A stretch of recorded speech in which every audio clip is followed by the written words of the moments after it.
Hi, and welcome back to We Love the State, the state-sanctioned podcast. Wanted to give you a little heads up before this thing really starts going. The first 6 or 7 minutes, there's an audio issue with Ben's microphone.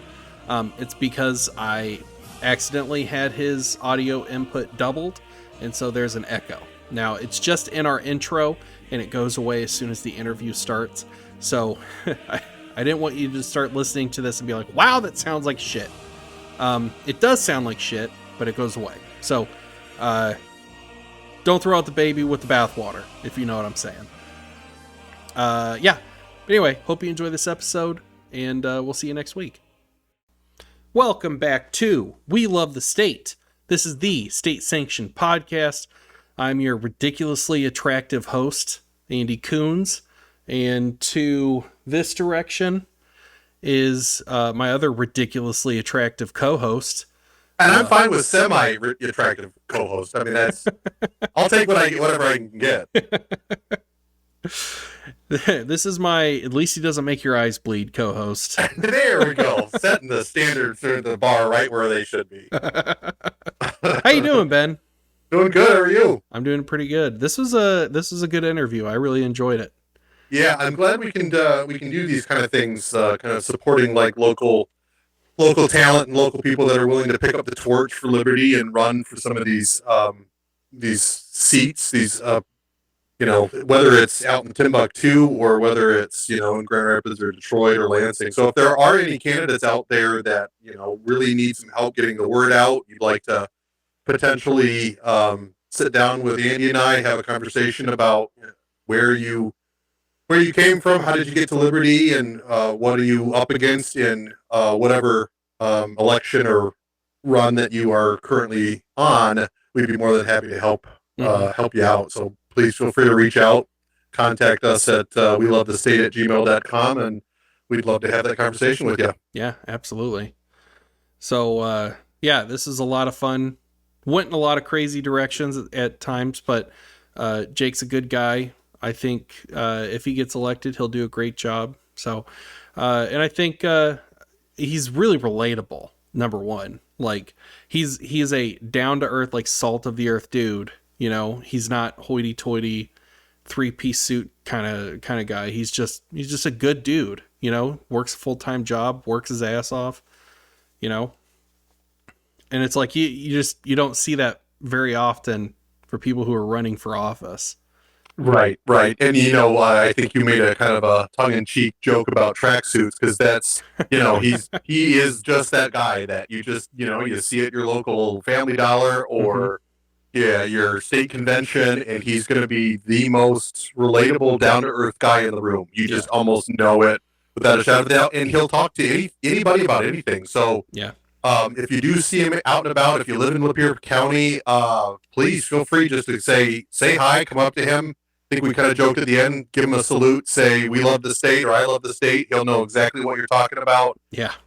Be a great introduction. You guys have a great laugh. And again, he'll talk your ear off about anything. So if you see him, if you have a chance, if you got some free time and you would like to support him, whether it's, going door to door or just standing out with him at whether it's a county or a town fair or anything like that, I'm sure he'd love the company. Oh yeah, absolutely. So, all right. So, you guys might have noticed that last week we did not have an episode, and it's because we did and we didn't at the same time. It's Schrodinger's episode of We Love the State.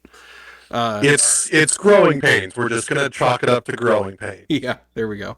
We had an episode, we lost the episode, so we're gonna try to make it up for you, or make it up to you. But anyway, sorry about that, folks.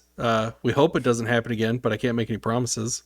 So it's a work in progress. Yep. So even Lennon didn't have perfect right off the bat. It just took him a couple years and a couple million dead to really get perfection. So I was sitting here like, I'm going to wait till he's done talking about John Lennon so I can make a joke about Vladimir Lenin.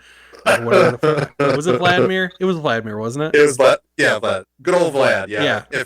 When in doubt, it's Vladimir. Man, I was so proud of myself too. I was like, I'm gonna make a communism joke. I'm gonna be like, yeah, keep chipping away, and you'll have millions of data. And you stole my thunder, dude.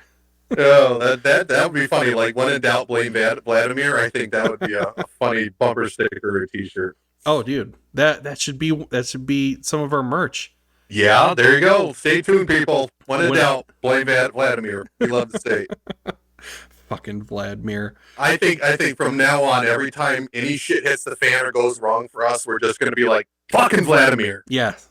And so if you hear that, you'll know what we're talking about. Yeah. Welcome to the inside joke of We Love the State. Yeah.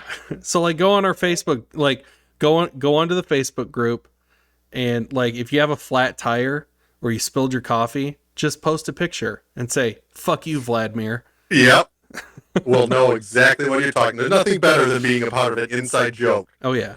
You can even throw it around the office every once in a while, like, fucking Vladimir. You get some really funny looking eyes looking at you going, what? Like, I don't know if Vladimir, is there a Vladimir that works here? Like, take a picture or like take a selfie of you and your wife at the lawyer's office getting a divorce and be like, I blame Vladimir. I came home from work early one day and fucking Vladimir. Oh man. All right. Well, I guess we should probably get into it. This is our interview with Jakob Kelts for seat of Congress for Michigan District 9. So hope you enjoy. Jakob, how you doing?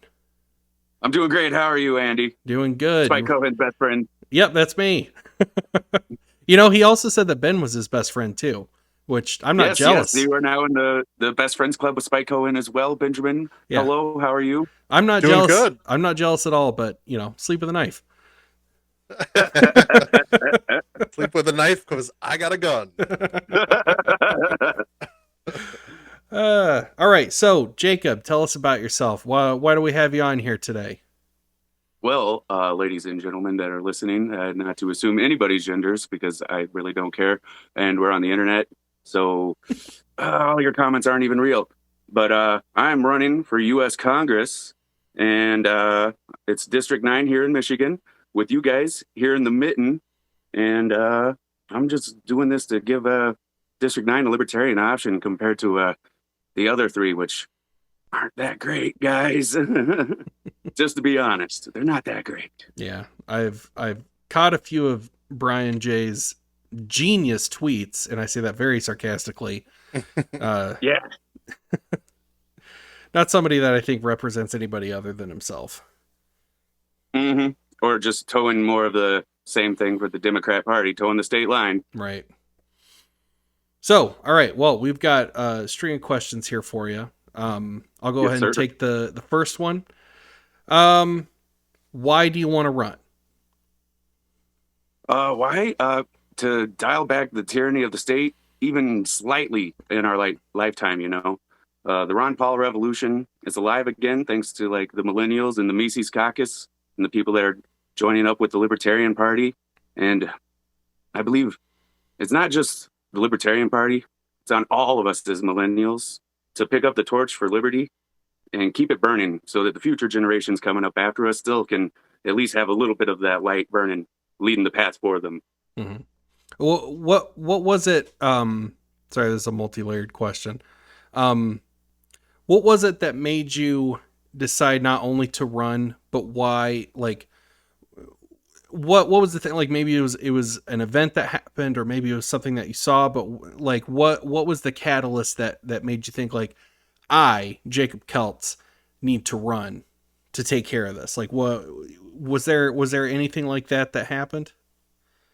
Oh yeah, definitely in Reno at the National Convention, hearing the old timers talk about seeing all the new young faces and just hearing liberty in our lifetime from all of them.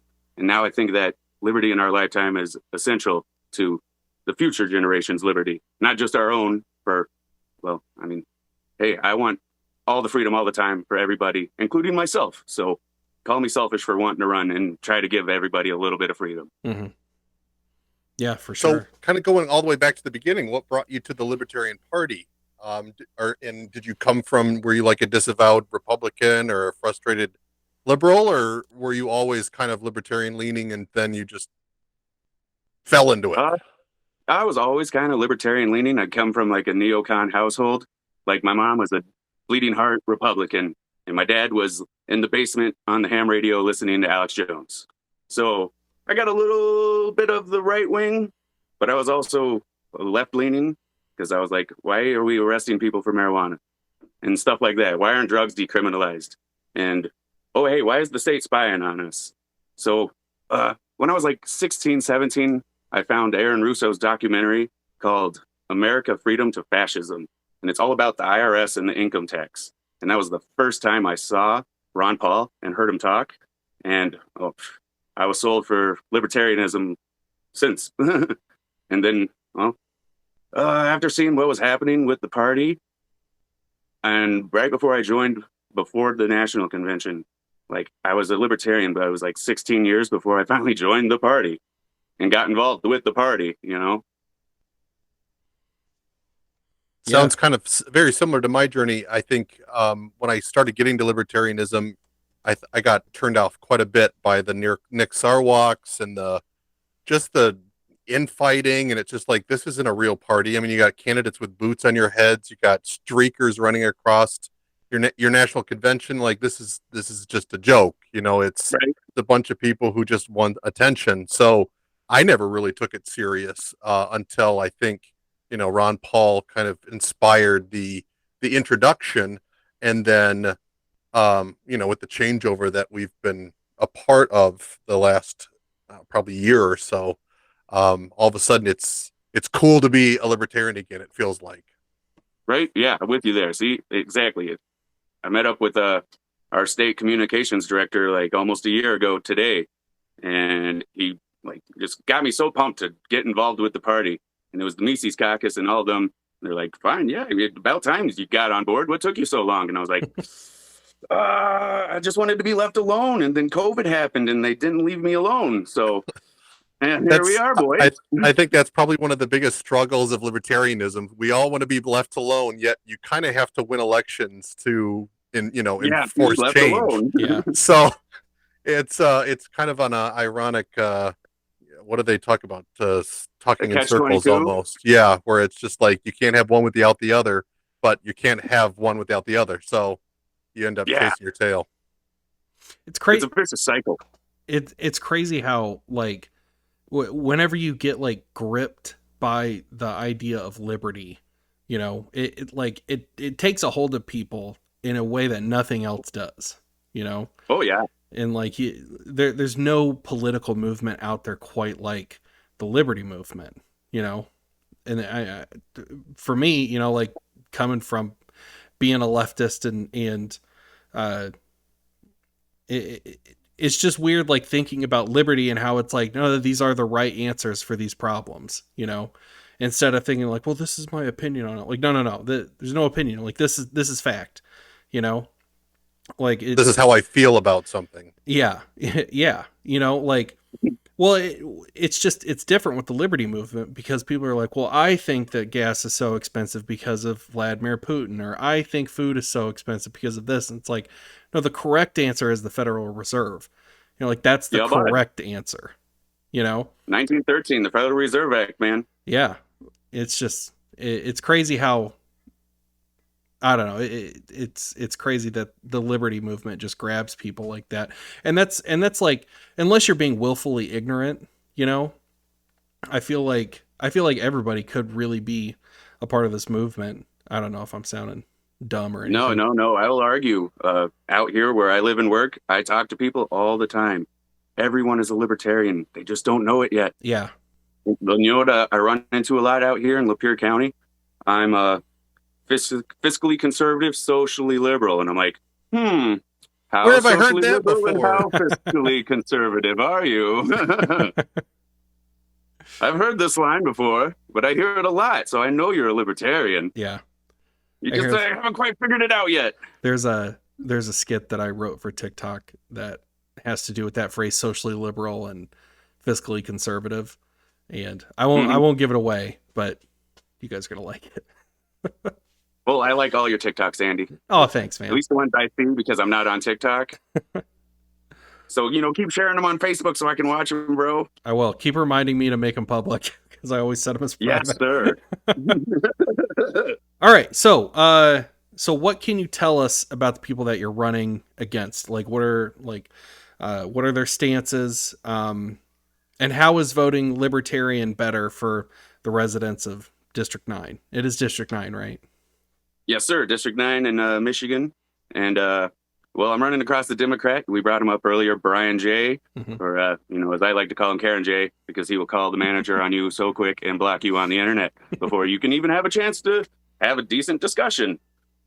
But he, as far as I know, he wants to, further infringe our Second Amendment rights with red flag laws, the assault weapons ban, and he was on board with the COVID mandate. So what more mandates do you think he's going to be on board with if they do decide to pass any more mandates? Right. And when it comes to me, I'm not going to negotiate our rights for the sake of bipartisanship.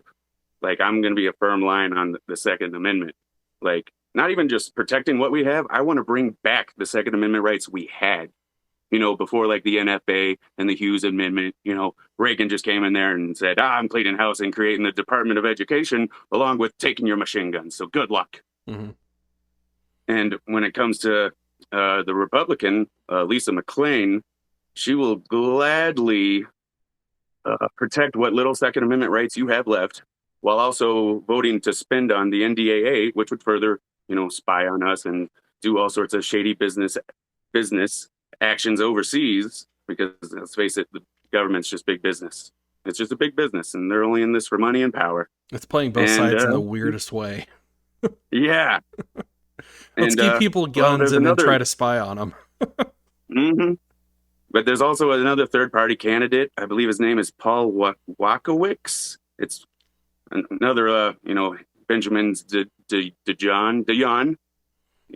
Michigan's got these weird last names. I'm just Jay Kelts, and he's the working class party. And I looked into it, and they're commies. Like, straight up, they think people should be disarmed, and there should be a vanguard of armed citizens. And I was reading through the working class party stuff, and ixnay, bro. That's funny. I've actually never heard of the Working Party. I mean, you hear the Green Party, but not the Working Class Party is based in Detroit, by the way. But yeah, I've heard of Green Party, but never the Working Class Party. There's I think the Constitutionalists.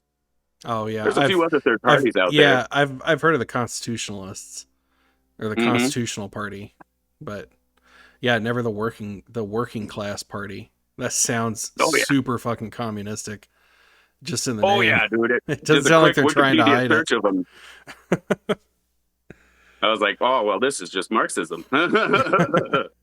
So, kind of speaking along the lines of third parties. So, have you thought about like what are some tactics to separate you from the other two parties? To make sure that people understand that you're not just Republican light or liberal, like a classical liberal. Like, I think that's always a struggle too for candidates running on the Libertarian Party is how do you make sure that people don't confuse you with something else? Right. What I do with a lot of the Trump supporters, there's a flag I pass every day. And I finally ran into the guy in the gas station, and his flag says Trump 2024, more freedom. And I asked, why do you got to ask for more freedom? Why don't we just have all the freedom, dude? Like all the freedom all the time for everybody.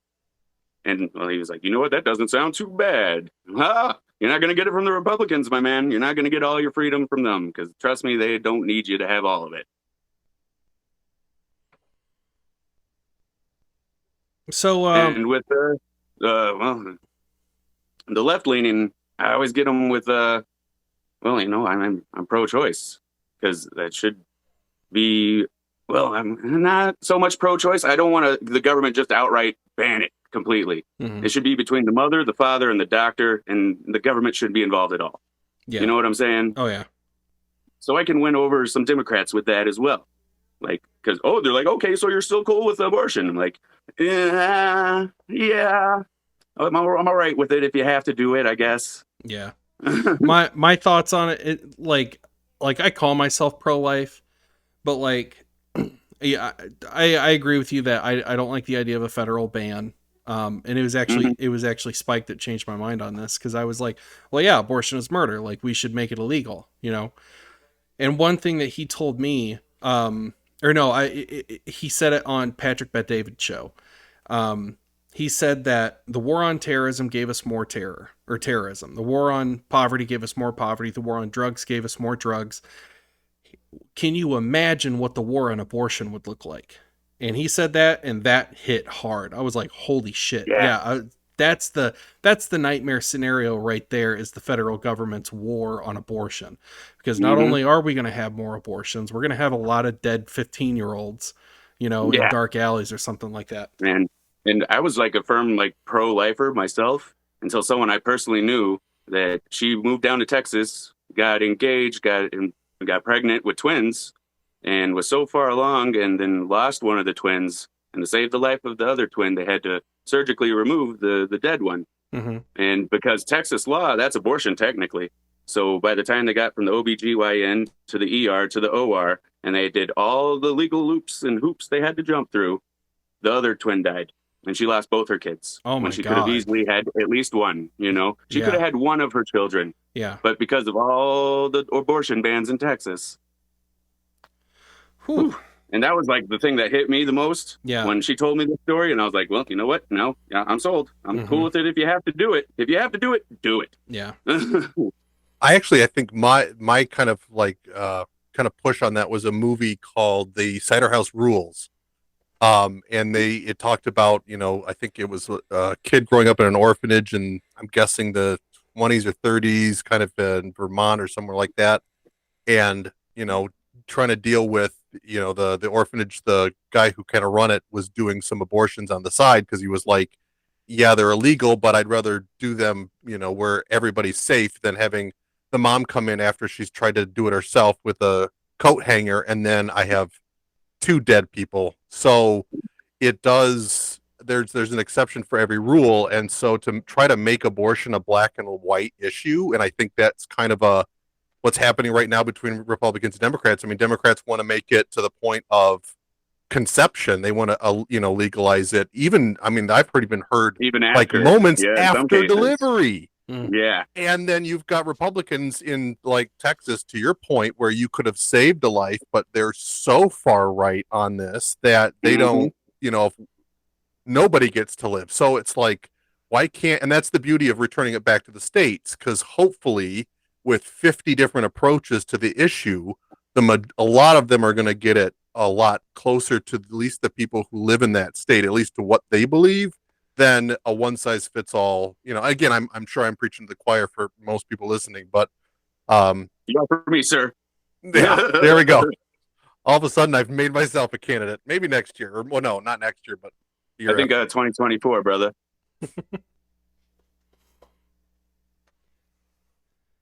All right, so going back to your campaign, going back to District 9, the people that live there.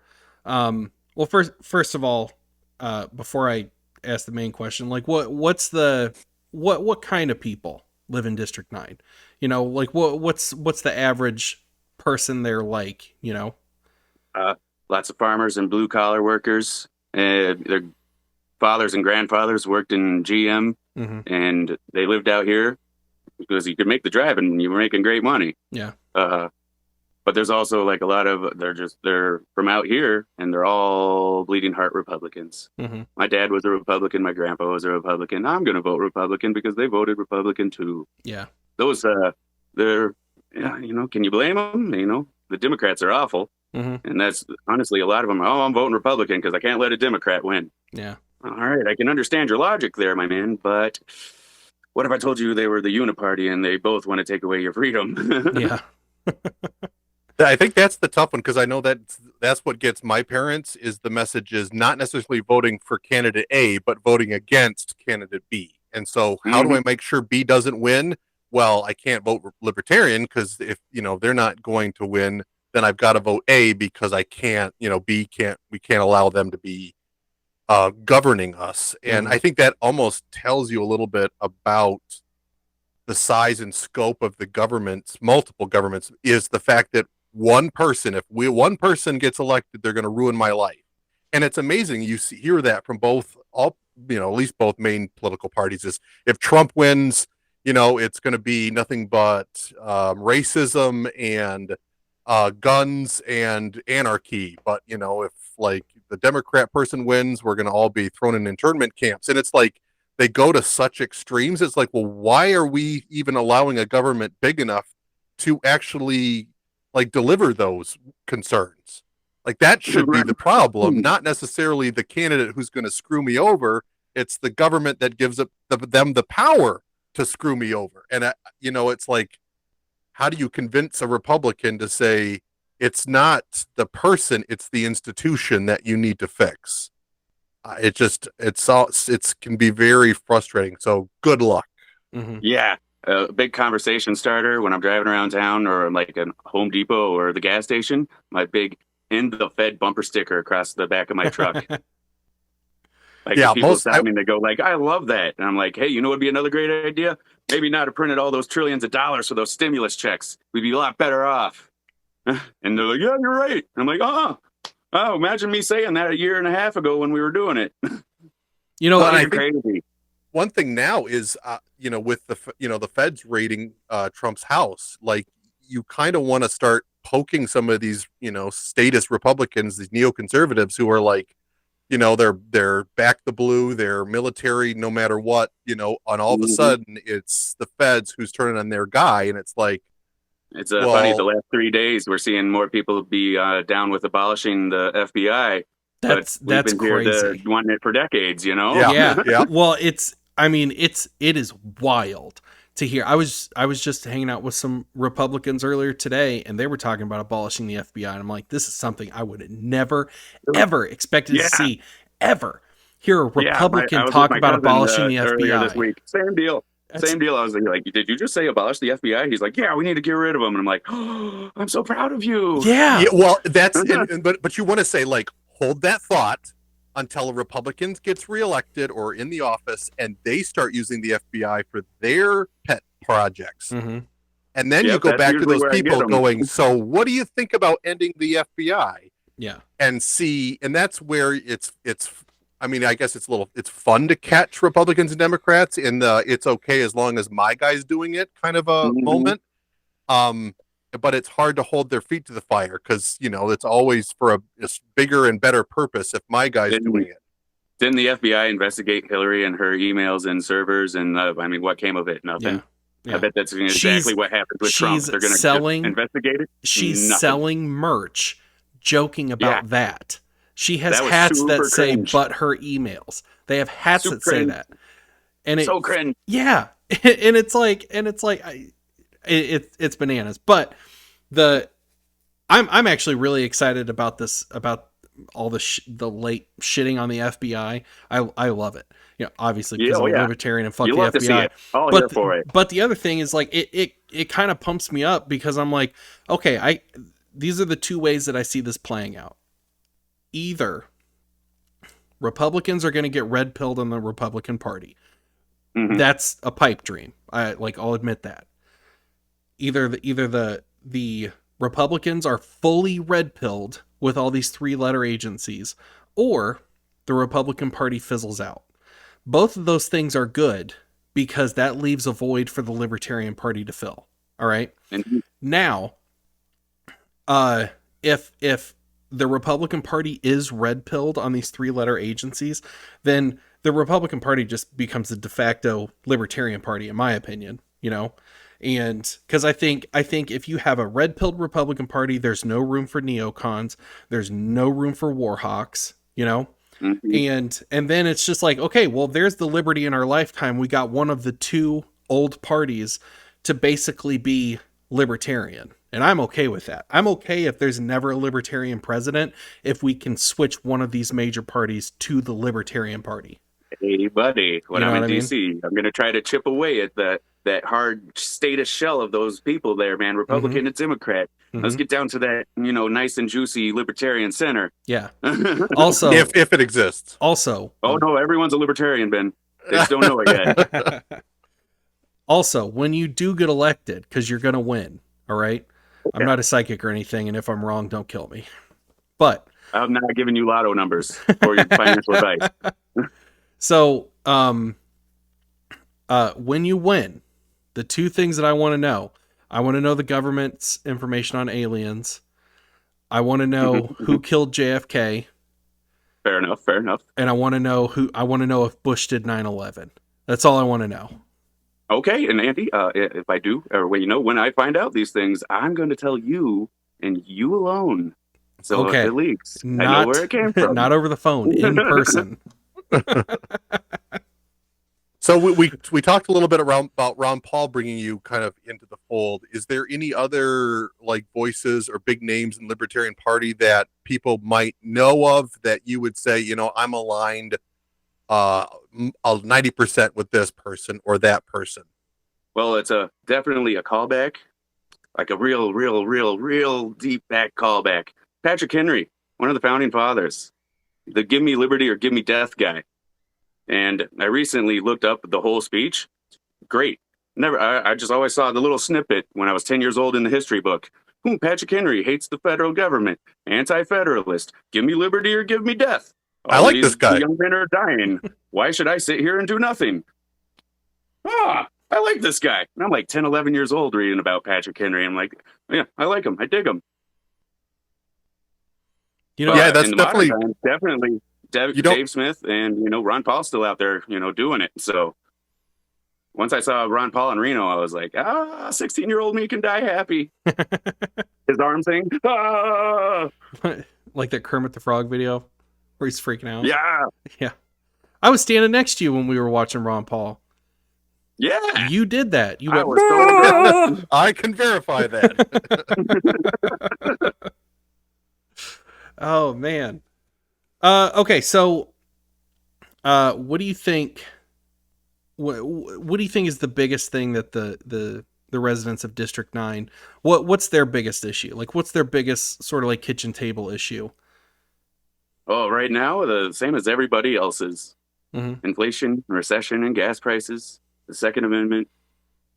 But I really do think like Lapeer could be like pro-choice. I actually just saw a car covered completely in like pro-choice paraphernalia and propaganda, and I was like, you don't see that in Lapeer Township very often.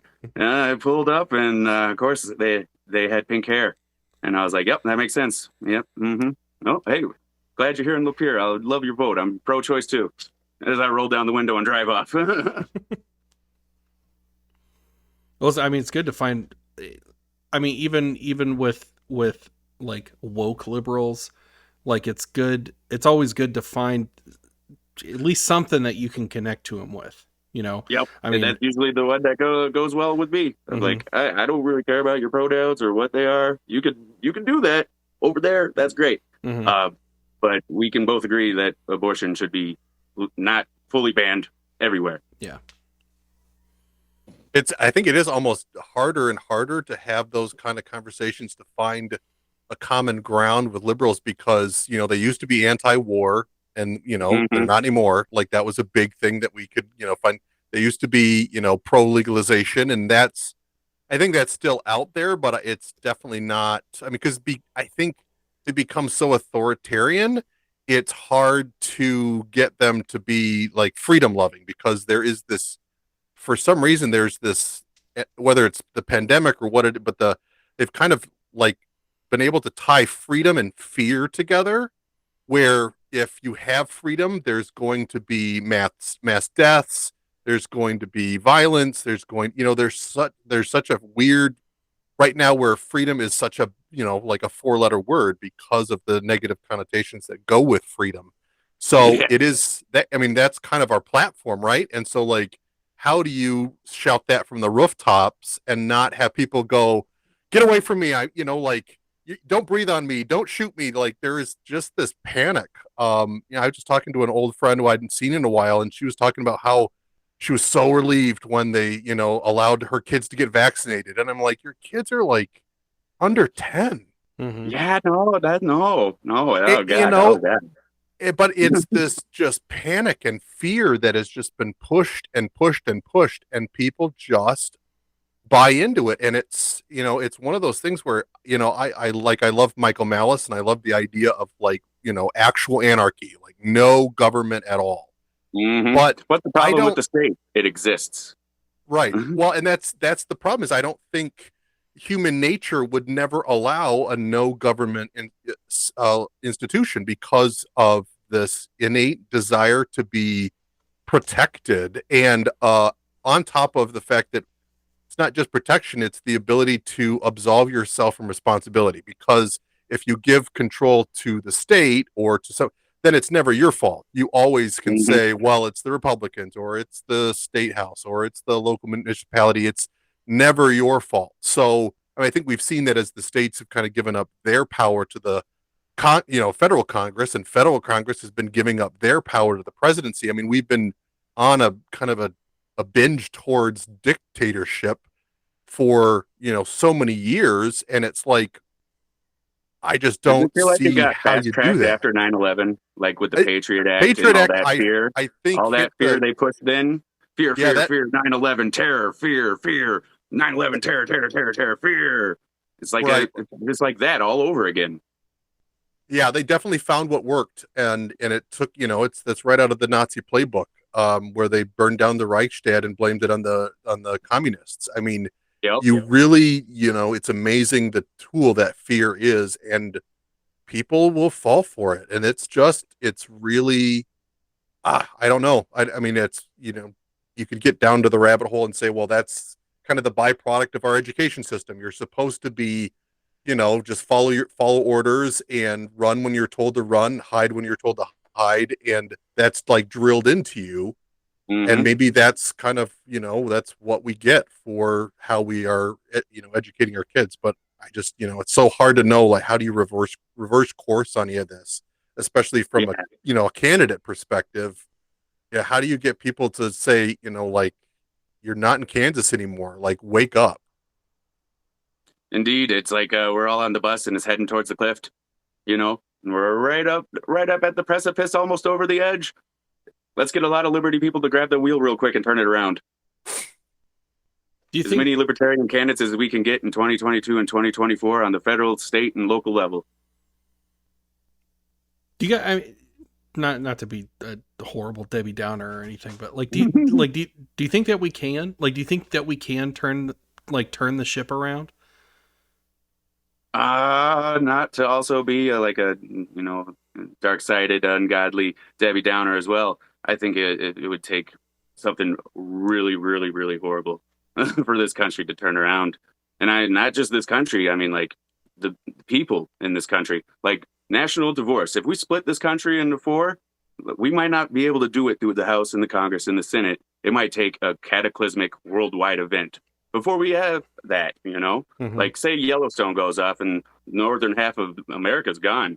The East is gone. The nuclear power plants go to start leaking. And all you're left with is like the Republic of Texas, Cascadia in the Northwest, and New Mexico in the Southwest. And I guess Dixie Federation would survive in the South. Yeah.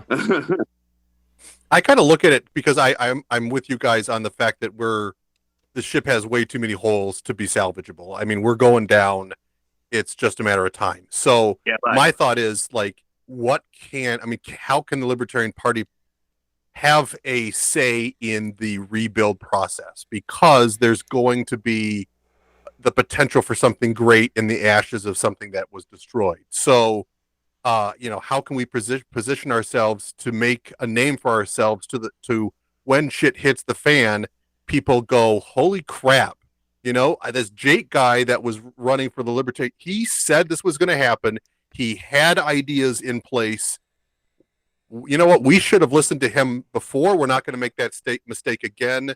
And it almost would give like libertarians and libertarian candidates, especially, so much more, not to say we, wag our finger in people's face going, I told you so, you should have listened to me. But at the same time, we definitely gives us a platform to stand up just to the FBI stuff. Like, we've been about just, disbanding the FBI from day one. And yeah, it's great. You Republicans are just coming around to that idea because your guy gets hit, but why don't you just join our party and actually solve it forever instead of just, wait until your guy's in power. Yeah.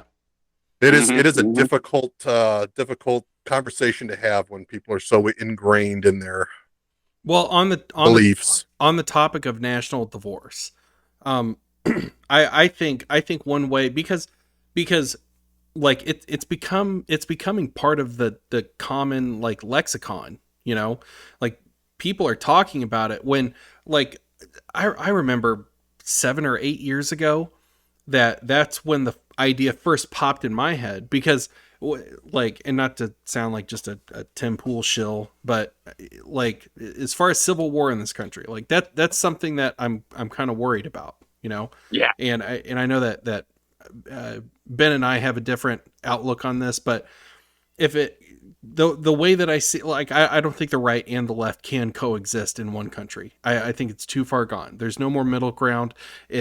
There is a right wing position and there is a left wing position. There's nothing in between. You're either on the right or you're on the left of this for every issue, Yep. And so I remember I was just driving and I was like, the only way I see this playing out is a civil war, and then I started hearing Tim Pool talk about it and I'm like, whoa, like maybe I wasn't off on this. And so, right. Hey, man, I was the conspiracy theorist in high school talking about, the only way we're turning this, ship around is civil war, right? Mhm. No, you're crazy, Jake Kelts. Well, it's, I mean, some of these issues like abortion are so sensitive, like hot topics, like hot button issues, that there's never going to be a good enough compromise for either side. There's never going to be. And so eventually, when it comes to national divorce, I think look at New Hampshire. The Free State like the Project. Free State Project. They're doing it good. Well, okay, so, but here's where I think the Libertarian Party, like Big L Libertarian Party TM, can shine, because they talk about national divorce. Now, the people way smarter than me at like Libertarian HQ, whatever the fuck you want to call it, but headquarters, the Legion of Doom. Yeah, the Legion of Doom. Like, come up with a game plan. So if somebody's like, "Hey, you keep talking about national divorce, like, how's that actually going to work?" And these are tweets that I've seen in response to the messaging, and I think it's a good point. Like, whoever's running the Twitter, if like, come up with a game plan. What does national divorce look like? What is step 1? What is step 2? So that way, if it really becomes a hot button issue that both sides are talking about, I don't want to live with these fucking Republicans. I don't want to live with these fucking Democrats. Like, okay, then what's the playbook here? Here's may I suggest well, it's a work of fiction, and it's called The End by G. Michael Hopp. And I was going to say Fallout Shelter. A cataclysmic event, like I said, takes place. And what's left of the country? Well, the government is all about continuity of government. We're going to hide out in the bunkers in the mountains and make sure all these politicians and military men are good to go. Well, what happened to the East Coast? It's gone. Don't worry about it. The West Coast, the nuclear wasteland. Don't worry about it. And all the people that are left outdoors are left to fend for themselves. And then they split the countries off and fight off what's left of the U.S. government to get their own country. And the like mutated scorpions and shit like that. Only Montana is the only state left in the U.S. Yeah. And they're like, why are we even the United States anymore? We're just Montana. Yeah. But do you see it? I think it's a really good, other than the Civil War part and the nukes blacking out the sun, essentially. But like, do you see what I'm saying, though? Goes off and all the power goes out, and that's the cataclysmic event. Yeah. Do you guys see what I'm saying, though? Like, this is a perfect opportunity for the Libertarian Party to be like, hey, we have all the right answers whenever it comes to the Federal Reserve. We have all the right answers whenever it comes to foreign conflicts and war, and we have all these answers for that stuff. Now, this other thing that we're preaching, national divorce, let's talk about what that actually looks like. And if this is a trigger that you guys want to pull, we know how to pull it. And we know what step 1 is going to be. Step 1 is, divvy up the resources in an equitable way or something like that. Like, I don't know. I'm just spitballing. But I think like, that's... even in that work of fiction, like, the states form their own nations and the U.S. government's like, no, you can't do that. But eventually they fight the U.S. government for so long. The U.S. secedes a little state, a little bit more to each separate country. So Mhm. eventually all that was left was Montana. Yeah. And if we just chip away a little bit at a time at the state, Mm-hmm. Have you maybe guys that heard of might help. Convention of States? Uh-uh. I have recently heard about this thing called the Convention of States. It sounds quite interesting. Let's put it that way. What could go down possibly? Yeah, I mean, there's constitutional. I mean, there's ways to do it that the Constitution spells out. It basically would involve the states getting together and holding the federal government accountable. I can't remember how many states have actually passed the resolution that says that they would join once a convention of states was called. I want to say we're looking at like 8 to 10 have already joined or actually passed the resolution. So, and I think that you have to have 30, I want to say the secret number is like 36 states to pass the resolution to get an actual convention of states. But I was a huge proponent of it. I started trying to get more involved in it, and it seems like it reared its head back into mainstream narrative when Trump got elected, because all of a sudden there was California was talking about a convention of states because they were worried about the federal government. And I just don't know if it'll ever have enough legs to actually see fruition, or if it's going to just be by the time the dollar collapses or we hit World War III or whatever, is pricking the empire bubble that we're in right now. Right. Would we have time for a convention of states, or would things just collapse so fast, it wouldn't even make sense. Right. Yeah. And hey, man, if the convention of states goes down in our lifetime, that'd be mighty interesting. So to see the states go to the federal government and go, hey, we don't like what you're doing, bud. So this is basically what, like, a bunch of governors get together and what, oppose the federal government? It's basically another Constitution convention.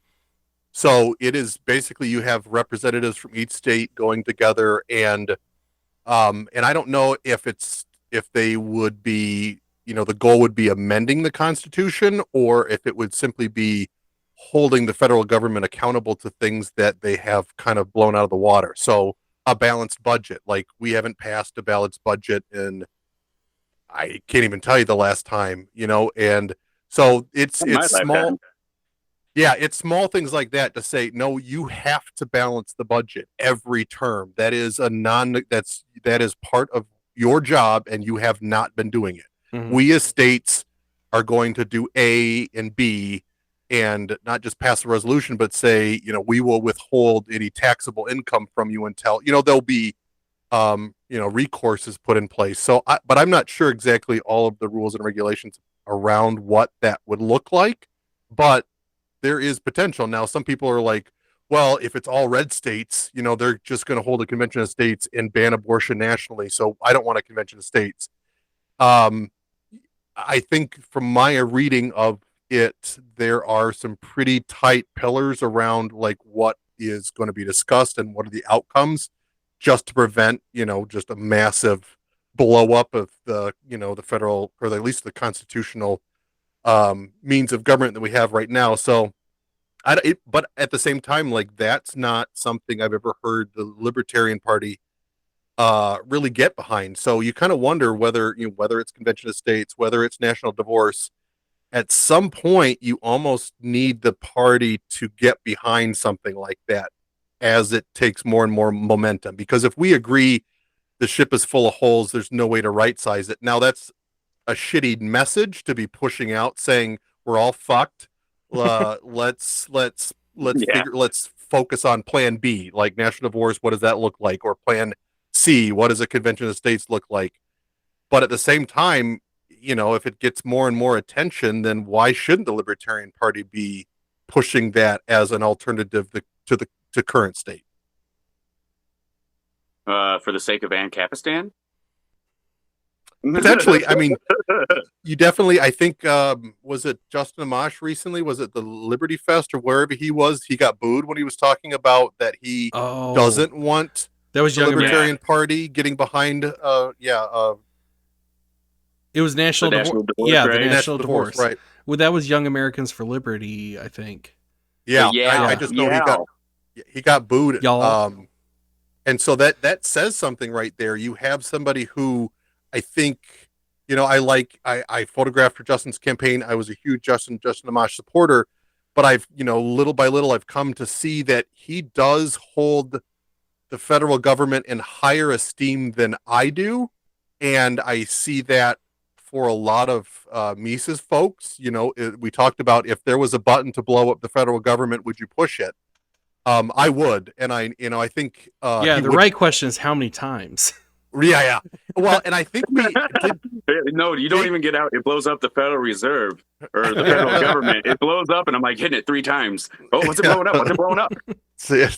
Oh, you're sick. I regress. But I think back to the idea of having that type of, or that sect of the Libertarian Party who do appreciate and value the federal government for whatever reason. Maybe they're constitutionists, maybe they love history, maybe they're diehard Americans, because I think there's a lot of Republicans that would never want a complete reset. But that's like, we're getting to that point. I mean, all of a sudden, if we're pushing World War III or the dollar's going to collapse, like, we can't just be like, well, we need to win this local election, and that's going to build the party, and in 20 years, we'll really have a chance for the presidency. Well, that strategy goes out the window if we don't know if there's a country in the next 3 years. Yeah, right. We got till 2030, boys, according to China. So, but, I mean, do you really want to believe anything China says? I don't know. They said they were going to blow Nancy Pelosi out of the sky, and that bitch is still breathing. So yeah, so you can't trust them, man. Yeah. You can't believe what they say. So they're liars. Even when you want them to follow through with something. Yeah. I mean, I would have given her Nancy Pelosi if they would just back off this World War III thing, man. You can have her. That's cool. You stay over there, though. We will. They don't want her. Yeah, they don't want her either. They're like, man, no, we were kidding. It was on the off chance that she survived the plane crash and had to live in China. Yeah. They're like, oh shit. Oh, get her into the CCP witness protection program, like that the guy in North Korea that has all the gold teeth because he sold us out. I've watched a couple of those interviews. Those are kind of funny because he's really portly and he's kind of like all he's the biggest guy in North Korea, short of Kim Jong, right? Yeah, you kind of wonder like who's he eating, because like it's definitely you don't get that big, eating rice. No. That's from eating your own countrymen. Yeah. Mm-hmm. Well, he's American technically, so I guess it's not his countrymen, but he's a traitor and a North Korean now, so I guess it is his countrymen. Mm-hmm. I don't know. I feel like there's not a lot of nutrients that you can get out of North Koreans. No, because they don't get they're all malnourished and chewy. I think I read cannibalism was pretty widespread when they became a dictatorship. What was the run girl on that's Joe Rogan? That's maybe why I heard it. That is nuts. She was talking about the kids were eating the rats and the rats were eating the people, and oh God, that sounds awful. I'm glad you're in Chicago now. Oh my God. Yeah, she's in Chicago. She's mad. I left North Korea for Chicago. It's not that bad. I mean, if she's in Chicago being like, this is a step up, then North Korea's got to be fuck awful. Yeah, dude. Hey, it depends on where you are in Chicago. There's some nice places in Chicago. Until a group of 80 people rush in and steal everything. All right, Jake, I've got one more question for you. What's up, good sir? Okay, so going back to your opponents, I'm just going to read this word for word. What is one or more of the failures of the current state congressperson, and what is your plan to improve on that failure? Definitely Lisa McClain, the incumbent. One major failure was voting yes on the NDAA, but it comes back up again for a vote in 2023. So if I'm elected in November, I can vote no on spying on Americans and correct that mistake that she made. Mm-hmm. Thank you, can you expound any more on what that, like, what does all of that entail? Is it just domestic spying? Is what else? was involved in along that. with the domestic spying, they like keep tabs on Americans overseas and other, targets that need to be neutralized. And it also increases funding for these organizations that, say, infiltrate a group of idiots in Michigan and convince them to kidnap a governor. Things like that. Yeah, nothing close to home, at least, Nothing close to home at all. Yeah. Well, where can people find more information about you? Do you have a website? You can follow me on Twitter at Kelts for Liberty. That's the number 4. And I'm working on a website right now. It's going to be keltsforliberty.com. And that's my email, keltsforliberty@gmail.com. You can contact me there. Don't expect the quickest of replies because I still also work while I'm campaigning and running for the Libertarian Party. And I'll be at Lapeer Days this week, the 19th through the 21st. And I'll be at the Lapeer County booth there. So if you're in the area in the Thumb, come by and say hi. Awesome. A little extra something for those, what would you call it, Lapeer Days? Yeah. It's Lapeer Days. It's right downtown Lapeer Township. Find Jacob. Everybody listening to this, go to Lapeer Days. Find Jacob. Bring your best tracksuit and bring your best AK-47, and he'll sign them for you. I will. Yeah. And they'll go, yes, comrade, your rifle is just fine. Here you go, Sharpie. Just make sure to give him a salute and say, "We love the state." Hell yeah. Yeah. I can dig it.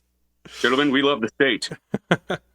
You can use that and loop it forever on every podcast. And right in the intro, just have people start going, "We love the state." All right. Well, hey, there you can use that IP. You're welcome. IP doesn't exist. Well, hey, everybody, this has been Jakob Kelts, and that's Kelts, if you were wondering. Sir. As somebody who has a last name that starts with K and everybody thinks it starts with C, I feel the need to point that out. But Jakob, dude, I wish you the best of luck. I think you'll do a fantastic job if you get elected, when you get elected. And hey, if you're listening to this and you want to get involved, drop a line to Jake. Let him know how you can help, or ask him how you can help. Because if in this fight for liberty, we need people, we need boots on the ground. Like, we need people going out and knocking on doors and making phone calls and having conversations with people. We really need that. So, Jake, thanks for taking on this burden, and I expect great things. No pressure. No pressure. No pressure at all. No Thanks, pressure. No pressure, but if you don't get elected, we're not friends anymore. You're going straight to the gulag. Oh, straight to the gulag. Straight to jail. Do not pass go. Do not collect $200. Well, you gentlemen have a lovely evening, and I'll see you around at some of the Lapeer or Libertarian events. We got conventions once or twice a year. I'll see you around. All right. All right. Let me give some quick plugs. If you want to follow me on Twitter, you can follow me at Andy_Coons. Ben and I have a Facebook group for We Love the State. We want to get some people in there, start talking. I drop memes in there every once in a while. I'll drop my spicy memes in there this week, buddy. Do it, man. Yeah, you can follow me on TikTok at Andy Coons, Koons. Let's see. We should have a locals up and running here pretty soon. Yep, working on a locals page. We got some merch coming, so prepared for some fantastic We Love the State merch. And you can find me at Picture This 1979 on Instagram, Ben DeJong on Facebook, and stay tuned for more to come.